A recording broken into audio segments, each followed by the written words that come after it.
So this brings up like hemoglobin, like what affects affinity for hemoglobin, right? It talks about the oxyhemoglobin saturation curve, right? Mm-hmm. There's a few things that affect affinity, right? And the main ones are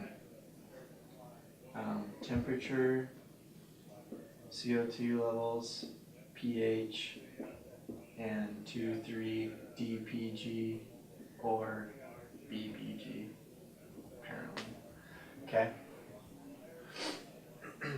So these are kind of, there's other things too, but for the scope of this class, I think these are the main kind of factors that affect how hemoglobin behaves, right?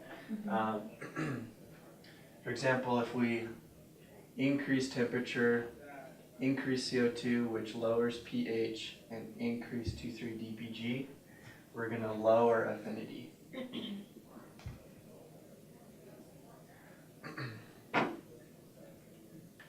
So, and then the opposite is true. The opposite of all those things increases in affinity for oxygen. Okay. Right? So, with the curve, it talks about a right and left shift. This would be a right shift, right? Right shift lowers affinity. Left shift increases affinity.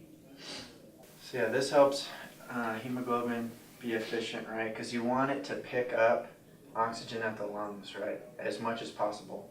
And the environment and the lungs, we've got a low temperature, low amount of CO2, right? Because we're getting rid of it. A higher pH and a low amount of 2,3 DPG. So affinity would be high. But then you get to the tissues, working muscle, working tissue, usually has a higher temperature. You're producing CO2 as a byproduct, producing lactic acid, and also the CO2 contributes to the pH dropping, and the metabolic byproduct, 2,3 DPG, helps get rid of oxygen. And so that's really cool, because you want it to get rid of it where it needs to be delivered, but hold on to it where it's picking it up, basically. Okay. So, but yeah, whenever you see this curve thing, right, what does it look like? It's like that. Oh yeah. So, right shift is talking about these things. This would be a right shift, right? Mm-hmm. And then a left shift would be the opposite of these things. Right? Basically what it's saying is like, so a left shift would cause the curve to be this, and this is percent saturation of oxygen, right? So it's higher, right? And then a right shift would be like this. And so you'd end up with a lower saturation of oxygen with the hemoglobin. So a left shift would be more effective. You'd get. Well, they're both effective, right? Because we want high saturation at the lungs, right?